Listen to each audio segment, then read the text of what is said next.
오늘 우리 K 증시는 뭐 평소에도 저질 체력인 거는 다 알았지만, 아니 뭐 얼마나 올랐다고 벌써 피로감 때문에 쉬어가는지 하루 종일 그냥 누워 있다가 그나마 막판에 야 요번 주 내로 진짜 양도세 완화 기준 나온대, 이런 정서가 퍼지면서 막판에 분발을 좀 했습니다. 근데 일단 양도세 회피 물량은 이미 나올 만큼 나왔다고 생각을 하고요. 또 관건은 이게 당장 올해부터 적용된다고 하기에는 지금 너무 막판에 막 그 감동 드라마 쥐어짜듯이 그런 조금 느낌이 없지 않다 이거죠. 하여간 오늘 우리 K 증시는 새벽에 나스닥 추가 상승한 거에 약발을 코스닥에서만 일부 발휘를 하면서 마감이 됐는데요. 그러나 지금은 아직 산타랠리의 공식 기간이 아니었습니다. 바로 내일 모레 목요일 12월 21일이 공식 산타랠리 기간 첫날입니다. 요 산타랠리는 공식적으로 한 해 마지막 거래일 5일, 그리고 새해 첫 두 거래일, 이렇게 합쳐서 총 7거래일입니다. 근데 아무래도 좀 솜털 감성인 우리 K 증시는 간밤 연준 임원들의 산타 저격 발언에 조금 민감하게 오늘 반응을 한 것 같은데, 우선 연준 내 확실한 비둘기파 중에 한 명인 오스탄 굴스비, 또 갑자기 보리굴비 먹고 싶네. 하여튼 이 시카고 연은 총재가 지금 월가는 FOMC 금리 인하 가능성을 기정사실화하면서 이렇게 상승으로 내달리고 있는 데 대해서 자기는 좀 컨퓨즈드하다고, 이거는 구어체로 말하면 야 어질어질하다잉, 이런 표현이죠. 그러면서 월가 유동성 중독자들은 늘 그래왔듯이 연준의 메시지를 뇌피셜로 막 아전인수격으로 해석을 해가지고 내년 금리 인하는 이제 확실하게 예약이 돼 있는 거나 마찬가지니까 가서 앉아가지고 먹기만 하면 된다, 이런 식으로 받아들이고 있는 데 대해서 요거는 임퓨팅, 우리말로 약간 올려치기 내지는 과장인데 뭔가 더 좋은 쪽으로 덮어 씌우는 그런 표현이거든요. 그래서 약간 좀 이해하기 힘들다, 이렇게 좀 띄어 말리는, 야야 그러지 마 그러지 마, 올리지 마, 증시 올리지 마, 참아, 이런 발언을 했습니다. 그 다음에 이제 클리블랜드 연은 총재 로레타 메스터, 이분은 뭐 인상부터가 그냥 원래 타고난 매파로 보이는 분이고, 우리 내일 뉴스에서는 매번 소개할 때마다 일명 눈썹 미인, 저기 답심리 사우나에서 시술 받은 약간 그런 느낌의 눈썹민, 요번도 역시 지금 우리는 긴축의 유효 기간을 얼마나 더 끌고 갈지를 고민 중인데, 지금 주식시장에서만큼은 이미 그런 거 다 건너뛰고 금리 인하까지 반영하고 있다고, 너무 앞서간다, 이렇게 지금 산타랠리 예비 소집 이 상황이 마음에 안 든다고 또 밝혔습니다.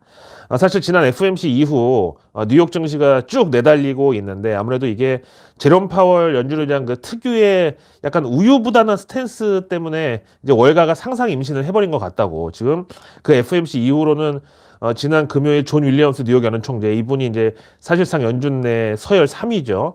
여기서부터 오늘까지 모든 연준 임원들이 야 너 그러다가 너 크게 상처받는다, 상상 임신 빨리 정신 차려라, 이렇게 지금 경고를 하고 있는 거예요. 그러나 모든 사람들이 기다리는 조정은 결코 오지 않는다는 증시 격언이 미국에 있죠. 이거를 뭐 연준 임원들이라고 모를 리가 없고, 사실 지금 연준이 이번 산타랠리는 완전히 그냥 뒤집어 엎어버릴 만한 카드가 뭐가 있는데 이미 페드워치 같은 데는 내년 연준 금리 인하 최소 3번으로 기대하고 있는데, 올해 이제 FOMC도 다 끝났고 뭘로 좁힌다는 거죠?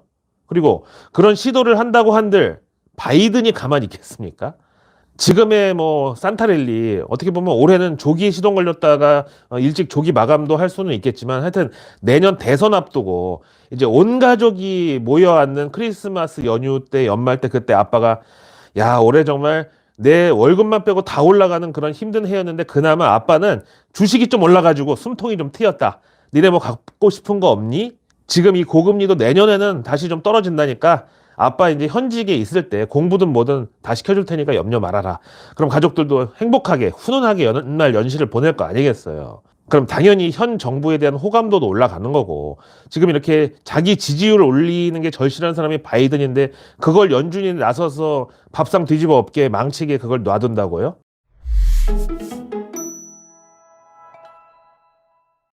자, 모간 스탠리 리서치에서는 원래 12월 증시가 항상 상승장이라고만 알고 있는데, 현실은 12월장 특성이 원래 앞에 절반은 그냥 버리는 기간이었고 15일 이후, 그러니까 12월 하순이 뚜렷하게 강했던 그런 패턴 때문이다. 그리고 이게 이제 한 해 마지막 달이다 보니까 사람들의 기억에 뒷부분이 더 강인하게 이렇게 각인이 될 거잖아요. 그래서 이제 그 연예계에서도 연초에 드라마 대박치고 히트친 거는 아무 소용이 없다, 가을이나 이제 초겨울 정도의 드라마 대박 쳐야지 연말에 연예대상 받는다 뭐 이런 얘기 하는 거잖아. 하여튼 그렇기 때문에 12월장이 무조건 좋은 달이라고 사람들한테 기억에 남아 있는 거다 이렇게 설명하면서, 근데 올해는 12월 상순 내내 증시가 너무 강했어가지고 그만큼 막상 12월 하순이 되니까 피로감이 좀 쌓여 있는 게 사실이다라고 분석했습니다. 하여간 이 모간 스탠리는 뭐 초치는데 원래 이제 그 1등인데, 우리 삼성전자에 대해서도 한참 반도체 슈퍼 사이클 10만 전자 그런 밈들 막 유행할 때 갑자기 반도체 겨울이 온다 요 보고서 낸 것도 그랬지만, 하여간 고점에서 후드려 패면서 정신 차리라고 각성제 매기는 건 하여간 선수라고 봐야죠. 하여튼 이 모간 스탠리는 뭐 이름은 누가 봐도 모간 그 가문의 어떤 바다 냄새 나는 뭐 그런 것 같지만 실제 대주주는 일본 미쓰비시 UFJ다. 항상 말씀드리고요. 근데 이 모간 스탠리 리서치에서 앞에 이제 12월장에 대해서는 지금 상승세는 이미 너무 약간 월급 가불하듯이 좀 쓴 것 같다. 이런 스탠스를 분석을 했지만, 그래도 내년 2024년에 대해서는 뭐 자기들도 장사를 해야 되니까 내년에 있을 10가지 서프라이즈, 10 서프라이지즈 이렇게 리포트를 발간했거든요. 이 내용은 제가 간단하게 정리해 드릴게요. 서프라이즈 한 개당 한 20초 내로요. 먼저 서프라이즈 넘버 1. 역시 1번부터 약간 초를 치나 보다 싶은데 역시 한국말은 끝까지 요거는 한국말이 아닌데 영어인데. 하여튼 내년 2024년에 그간 예상하기 어려웠던 미국의 경착륙이 현실로 다가온다. 하지만 연준이 금리 인하를 망설이고 있을 때라도 통화정책보다는 재정정책, 그러니까 미국 재무부랑 정부가 신속하게 경기 부양에 나설 것이다. 이렇게 예상합니다. 마침 내년에 미국 이제 대선도 있으니까 이것도 가능한 시나리오죠. 자, 두 번째 서프라이즈. 내년 연준은 지금 채권 시장에 반영된 게 이제 3번 금리 인하인데 결국 내년부터 내후년까지 8번 금리 인하를 때릴 것으로 예상합니다. 근데 그래도 기준금리 이 코로나 때처럼 뭐 제로까지 내려가는 건 아니고 아마 3% 수준에서 머무를 것이다. 다음 서프라이즈 넘버 3. 일단 연준 금리 인하 시작은 내년 6월로 보는데 그 전에 QT, 이름만 봐서는 귀여운데 전혀 귀엽지 않은 양적 긴축이 먼저 종료될 것이라고. 다음 서프라이즈 넘버 4. 다음 유로존의 경우는 이제 흔히 재정적으로 제일 취약한 그 이탈리아하고 또 반대로 재정적으로 제일 건전한 독일하고 이 두 나라 국채를 가지고 BTP 분트 스프레드를 보면서 유동성 환경을 체크하는데, 일단 유로존은 내년까지 긴축을 이어가지만 그걸 이제 결국 못 버티는 이탈리아 같은 그 피그스 국가들 있잖아요. 그런 나라들이 다시 유동성 환경 악화를 맞이하면서 채권 시장에선 괴리가 커질 수 있다는 거죠. 다음 서프라이즈 넘버 5. 유로존 또 국채 얘기인데 내년에 장단기물 금리차가 축소된다. 그다음에 서프라이즈 넘버 6. 그러면서 이제 한때 연준을 대체하던 글로벌 기축통화국 중앙은행 역할을 했던 게 영국의 영란은행인데 BOE, 여기가 주요국 중앙은행 중에서 제일 빨리 양적 완화에 나설 것으로 봅니다. 서프라이즈 넘버 7. 그다음 이제 일본의 경우는 지금 마이너스 금리 출구 전략을 이제 고심 중인데 여기는 BOJ가 내년에 금리 정상화 작업에 돌입하면서 다른 중앙은행들은 금리를 인하하고 완화 기조로 돌아서는데 BOJ는 반대 스탠스를 취할 것이다. 뭐 어떻게 보면 가장 늦게 긴축에 나선다고도 볼 수 있는데 그 일본 국채 금리가 그동안의 관성 때문에 여전히 내년에도 급등하는 일은 없을 것이라고 보네요. 이거는 우리한테 당연히 좋은 거죠. 다음 서프라이즈 넘버 8. 다음 이제 내년에 유로존 경기 침체가 우려되는 상황에서 유럽과 유럽 연합의 경제 협력 강화를 예상한다고 합니다. 서프라이즈 넘버 9. 다음 이제 중국의 경우는 낮은 성장률 전망치에 원자재 가격 하방 위험은 더 커져가지고 캐나다나 호주 같은 원자재 수출국들의 재정이 악화될 우려가 있대요. 마지막 서프라이즈 넘버 10, 10번째. 그래서 미국채 금리는 코로나 이전 수준으로 회귀하는 흐름을 예상한다. 이 얘기는 바로 연준 금리 인하 시기, 긴축 완화 시기에도 불구하고 위험자산 선호 현상은 꾸준히 유지가 될 거라는 뜻이죠. 런하 반갑습니다. 요즘 트럼프가 내년 미국 대선에서 승리할 거라는 관측이 점점 더 뚜렷해지면서 우리 입장에서는 K2차 전지가 솔직히 제일 신경 쓰이죠. 사실 우리뿐만 아니라 지금 미국 내 자동차 업계에서는 전기차 공장하고 배터리 생산 설비 뭐 투자하려던 거를 가급적 이제 뜸들이면서 막 뭉개면서 진짜 트럼프 돌아오는 거 아니야 이렇게 눈치만 지금 보고 있습니다. 그렇다고 저는 트럼프가 내년에 진짜 미국 대통령이 돼서 다시 돌아온다고 해도 전기차 자체를 없애버릴 수는 없을 거라고 여러 번 말씀드리고 지금도 그 입장에 변화가 없습니다. 그 증거 중에 하나로 중동 산유국의 사실상 그 대북격인 사우디도 전기차 전환에 이미 착수를 했다는 거예요. 진짜로 사우디 투자청에서 전기차 배터리 핵심 공급망 구축에 나서겠다고 발표한 거. 이게 지금 화제가 되고 있는데, 아니 석유 패권의 어떤 선봉장 역할을 하는 사우디, 거기 그 사우디에서 기름 판 돈 가지고 투자를 하는 사우디 투자청에서 전기차 배터리 핵심 공급망 구축에 나선다고 발표를 했다. 이거는 정말 우리로 치면은 축협, 그 축산업 협병조합 거기서 비건식품 대체육 콩고기 사업부를 만든다고 발표한 거나 마찬가지라고요. 그럼 기존 기득권들이 가만히 있겠냐 이거야. 거기다가 사우디는 뭐 이미 사우디 현대차 공장도 진출해 있고 그렇지만 하여간 사우디 입장에서는 현대차는 뭐 당연히 전기차도 만들기는 하지만 전기차 전문 브랜드까지는 아니라고 보고 대신에 중국 전기차 제조사들에다가 투자를 늘려가고 있습니다. 근데 지금까지는 뭐 중국 전기차 중에서 그냥 스타트업격인 그런 기업들, 뭐 이를테면 활원 무인통, 이거는 영어 브랜드명이 휴먼 호라이즌스인데 이거 정도 투자를 해왔는데 오늘 보란 듯이 아랍에미리트 그 UAE의 그 아부다비 투자청이 중국의 니오라고 하는 프리미엄 전기차 제조사죠. 중국 내 탑3 업체, 경쟁사가 무려 테슬라인, 여기에다가 총 22억 달러를 투자해가지고 니오 지분 20% 인수를 발표했어요.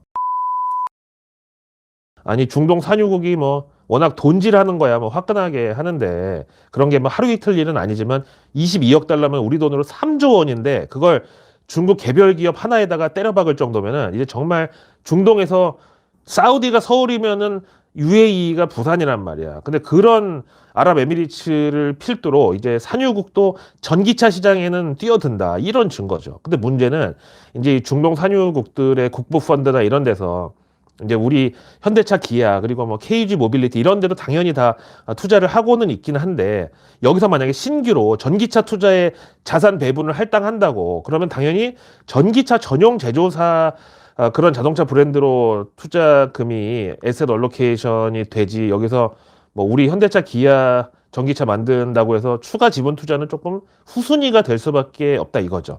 저는 지금 우리 K증시 전기차 배터리 2차 전지 소재 이런데 안 그래도 중국이 최대 라이벌인데 여기 중동 자본이 그 오일머니가 결합을 한다면 이거는 정말 우리가 상대하기가 굉장히 힘들어진다. 그럼 우리는 이제 전 세계 패권을 장악하고 있는 미국하고 팀업을 해야 되는데 미국은 내년에 트럼프가 또 돌아온다? 그러면 우리 입장에서는 지금 이제 2대2로 팀을 짜가지고 쇼트트랙 경기를 하는데 우리 편 한 명이 좀 이따가 자기 아이스하키 경기가 있어가지고 그거 준비해야 된다고 체력을 아끼고 있는 지금 그런 상황이라고. 그럼 이게 승부가 어떻게 되겠어요?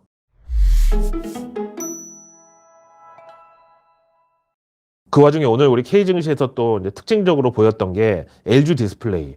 그러면 이제 또 생각나는 게 2000년대 초반에 이제부터 모든 전구따마는 다 LED로 바뀐다고 그리고 이제 TV도 브라운관 그 뒤에 불룩한 거 다 없어지고 PDP로 전부 교체된다 그래서 당시 이제 고성장 산업이 바로 디스플레이였어.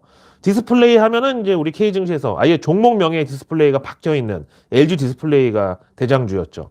거기다가 이제 또 지난 코로나 동학개미 운동 때도 우량주에 장기 투자하면 실패가 없다 이렇게 그 검은머리 외국인 그 양반이 거의 뭐 예수천국 불신지옥 그런 수준으로 막 외치고 다녔죠. 막 무지성으로 막 따르라고. 거기 또 많은 동학개미들이 가스라이팅 당해가지고 지금도 뭐 삼성전자, 네이버, 카카오, 현대차, LG화학, 셀트리온 이런 시총 상위주들 우량주 장기 투자한답시고 정말 산다라박 머리끄댕이 잡고 들어갔다가 지금 아직까지 고통받고 있죠. 그중에서 이제 어제 오늘 이틀째 나락으로 가고 있는 종목이 바로 이 LG 디스플레이입니다. 이거는 뭐 시총이고 뭐고 다 떠나가지고 평소 일일 거래 금액이 한 200억짜리인데 이거를 이번에 1조 3,600억 원을 유상증자한다고 발표를 해버렸습니다. 그러니 주가가 나락을 안 가고 100이겠어요? 근데 이 LG 디스플레이가 뭐 그렇다고 개잡주 동전주냐? 엄연히 대한민국 4대 그룹 중에 하나인 LG 계열사고 지금도 애플은 물론이고 뭐 벤츠, BMW 하여튼 세계 명차들의 그 실내 전장 계기판 이런 데 OLED 패널을 활발하게 납품을 하고 있는 기업입니다. 이 LG 디스플레이 주가도 그래서 한때는 58,000원짜리였어. 이미 15년 전이지만 하여간 오늘 기준으로는 지금 12,000원도 깨져가지고 11,830원이 오늘 종가인데 근데 이제 원래 코로나 전에 주가 이제 10,000원도 깨져가지고 8,800원까지 갔었는데 그 동학개미운동 때 이것도 이제 유동성 스테로이드를 쳐맞고 급발진 나와가지고 2만 원까지 이제 갔었는데, 그때 사람들이 이 LG 디스플레이야말로 저평가 우량주라고 이제 마바라들 논리로다가 2만 원 위에서 들어갔던 사람도 스스로 빽빽합니다. 그래서 지금 주가는 완전히 반토막도 더 났는데, 그러니까 2년간 투자한 결과가 마이너스 60%라고. 근데 여기서 손도 못 써보고 유증까지 때려 맞는 거야 지금. 또 만약에 이 LG 디스플레이를 진짜 우량주 장기 투자로 15년 동안 갖고 있었다, 그럼 마이너스 80%예요. 이유가 뭘까요? 당연히 15년 전에 모든 최상의 조건을 다 주가에 반영한, 그런 선반영한 가격이 비싸게 샀던 게 문제였죠. 아시다시피 이 IT라는 거는 기술이 이제 비약적으로 발전하면 할수록 제품 가격은 떨어질 수밖에 없어요. 거기다가 이제 중국까지 치킨 게임으로 가세를 하면 그때는 진짜로 답이 없습니다. 사실 예전에 그 LG에서 나오는 OLED TV 50인치짜리 한 4,500만 원 했었어. 근데 지금은 100만 원도 안 해요. 10년 만에 지금 짜장면 값은 2배가 됐는데 말이죠. 그리고 뭐 이제 요즘도 고성능이라고 나오는 QLED라고 해봤자 그것도 200이면 사, 50인치 기준으로. 거기다가 지금 중국산들 또 있죠. 여기는 원가 절감한다고 그대로 LG 삼성 패널을 그래도 부품이라도 갖다가 쓰고 조립만 걔네들이 한 거. 그래도 뭐 이제 조립을 아예 삐꾸로 하지 않는 이상 품질은 어느 정도 보장이 되는데, 이거는 가격이 반의 반값이에요. 그래서 이제 애플하고 아이폰의 경우는 계속 가격이 올라가고 있는 게 정말 대단하다. 그래도 팔리는 게 진짜 엄청난 기업이라는 얘기예요. 그만큼. 하여간 그래서 이 LG 디스플레이도 그동안 뭐 이제는 정말 바닥이다, 이제는 뭐 진짜 더 이상 떨어질 데가 없다, 그렇게 유행어처럼 돼가지고 그 떨어지는 칼날 잡다가 손가락 손모가지 날아간 사람들 뭐 태반이었고, 그 배경에는 이게 이제 외국인들한테 공매도 맛집으로 소문이 난 게 컸죠. 그래서 조금만 들어올리려고 그러면 그냥 공매도 세력들이 달려들어가지고 왕창 패버리고 계속 이런 식이었던 거예요. 심지어 내일뉴스 미리 보기에서도 지난 목요일 12월 14일 그때 이제 UBS가 LG 디스플레이에 대해서 좀 신중하라고, 그 얘기는 지금 들어갔다가 이제 물릴 수 있다, 그 소리였죠. 이게 바로 LG 디스플레이에 대한 가장 최신 외국계 증권사 리포트였는데, 이거 전해드린 지 불과 3박 4일 만에 1조 4천억 유상증자 발표가 나온 거야. 또 거기다가 지난 11월 6일 정부가 깜짝 공매도 금지 정말 기습적으로 일요일 저녁에 발표했을 때, 그때 이제 대부분의 사람들은 에코프로하고 2차 전지주들의 주목을 할 때 정말 나름 K 증시에서도 가치 투자 좀 친다는 분들은 몰래 가서 줄을 섰던 게 이 LG 디스플레이였어요. 그래서 그때 정말 11,000원에서 순식간에 14,000원 직전까지 급등이 나왔거든요. 근데 이번에 LG 디스플레이가 결국 지금 모처럼 정말 분위기 좋은 이 상황에서 유상증자를, 그것도 현재 시총 4조 2천억에서 1조 4천억을 유증 때렸으면 전체 시총 30%에 해당하는 규모의 주식을 더 찍어낸다고 발표를 한 거예요. 이유는 6분기 연속 적자로 구조조정에다가 희망퇴직까지 실시했지만 그럼에도 R&D 비용이나 시설 투자 비용을 감당할 수가 없다. 그래서 아니, 대기업이라는 게, 재벌이라는 게 좋을 때는 뭐 전부 잘라가지고 분할 상장시키고 돈 땡기고, 그 와중에도 지분 교환, 계열사 간 뭐 일감 몰아주기 잡아 돌리면서, 어려울 때는 또 바로 남의 돈 땡겨야 되겠다고 나오는 거야. 원래 사업은 내 돈으로 하는 게 아니라고. 그렇게 주주들 인질로 협박해가지고 유상증자 지금 발표한 거야. 예전에 왜 건설회사들이 조폭들 끼고 시행이나 분양 같은 거 할 때 꼭 처음에 계약서에 견적 잡아놓은 것보다 돈이 계속 더 들어가. 그럼 이제 사업주 입장에서는 그동안 들인 돈이 있으니까 이거 엎어지면 안 되니까, 그러니까 완전히 코 껴가지고 계속 밑 빠진 독에 물 붓기 식으로 돈 대다가 결국은 다 뒤로 나자빠지고 끝나버려. 이런 거하고 지금 뭐가 다르냐고요. 여기 LG 디스플레이에서 어떤 이제 팀장님이 과로와 스트레스에 시달리다가 이제 스스로 저 세상을 간 게 사건이 또 하나 있었는데, 그게 블라인드라는 그 직장인들, 현재 재직 중인 사람들만 글 쓸 수 있는, 거기서 이제 화제가 됐었거든요. 근데 그 사측에서는 그거 관련해서 이거 누가 글 올린 거냐고, 내부에서 올라간 글인데 해당 팀원들 핸드폰 압수한다고, 그래서 글 작성자 색출해낸다고 그 난리를 쳤고요. 그럴 때 거기 LG 회장은 자기네 야구팀 우승했다고 행가래 받고 회식한 사진 올리고 아주 그냥 축제를 벌였어. 그리고 참 그 LG 디스플레이 CEO는 작년에 급여 14억에다가 하여간 연봉을 24억을 넘게 받아갔어.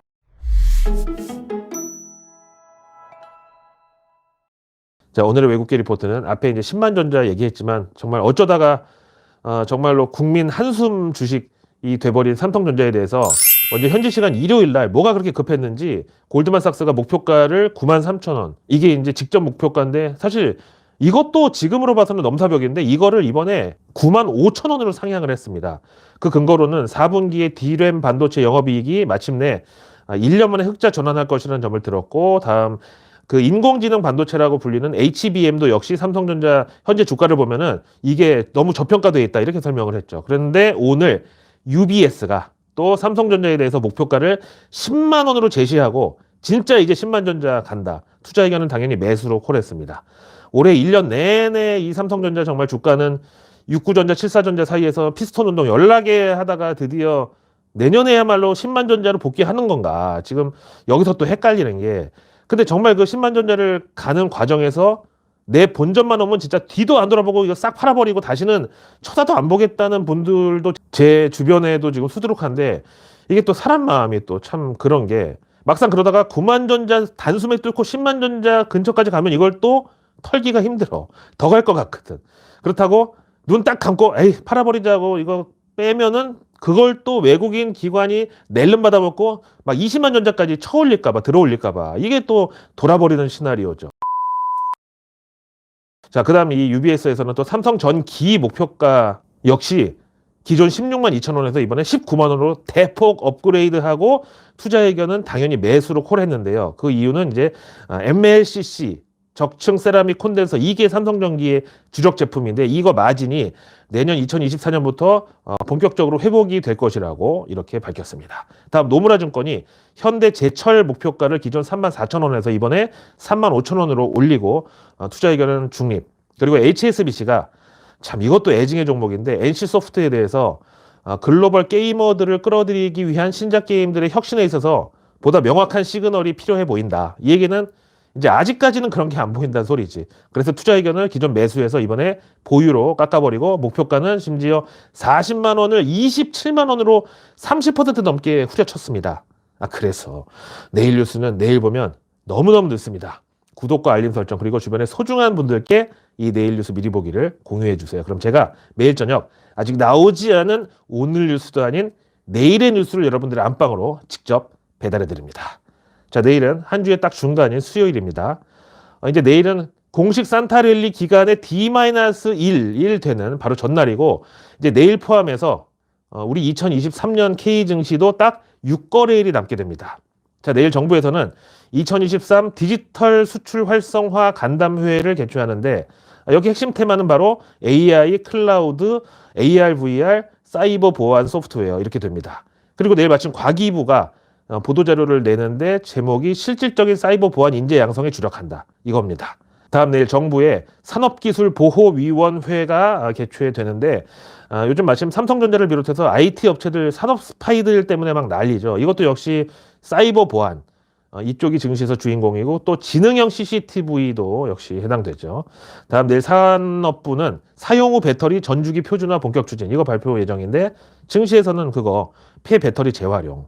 그리고 내일 이제 문체부는 미술진흥법 및 2024년 미술진흥사업 설명회를 개최하는데, 이게 바로 이제 핵심이 재판매 보상 청구권 이겁니다. 그럼 이제 증시의 테마는 바로 아트테크, 미술품 투자 이런 거죠.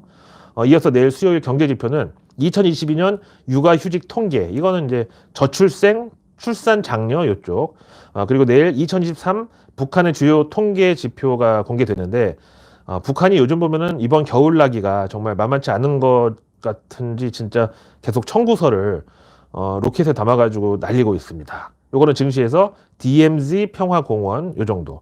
다음 내일 문체부 이벤트가 2023 관광벤처의 날. 요거 이제 증시에 보면은 AR, VR, 사물 인터넷, IoT, 그 다음에 간편 결제까지. 다음 내일 증시 일정은 노량 그 영화 시리즈 마지막 3탄인 죽음의 바다, 이거 개봉일인데요.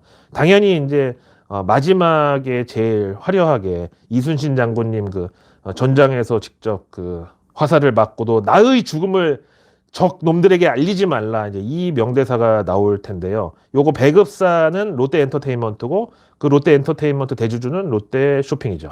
다음 내일 하이브가 BTS 10년이라는 다큐를 공개하고, 이제 위버스에서 관련 그 상품 판매 같은 거 시작을 한대요. 그리고 내일 밤 미국에서는 그 메모리 반도체 세계 3위 기업 마이크론이 3분기 실적을 공개합니다. 여기서 이제 내년 D램 반도체, 메모리 반도체 업황 전망도 한번 우리가 눈여겨볼 필요가 있는데, 아니 그러면 그 마이크론이 3위면 1, 2위는 어디냐? 여기 이제 국뽕이 이제 어깨에 빡 들어가는데 1위 삼성전자, 2위 SK 하이닉스입니다. 다음 내일 미국 경제지표로는 11월 잠정 주택 판매, 다음 중국은 내일 이제 12월 대출 우대 금리, 그 LPR 금리가 공개되는데 이번에도 역시 동결 쪽으로 기울고 있습니다. 자, 오늘 하루도 고생 많으셨고요. 저는 내일의 내일 뉴스를 또 들고 다시 찾아뵙겠습니다. 고맙습니다.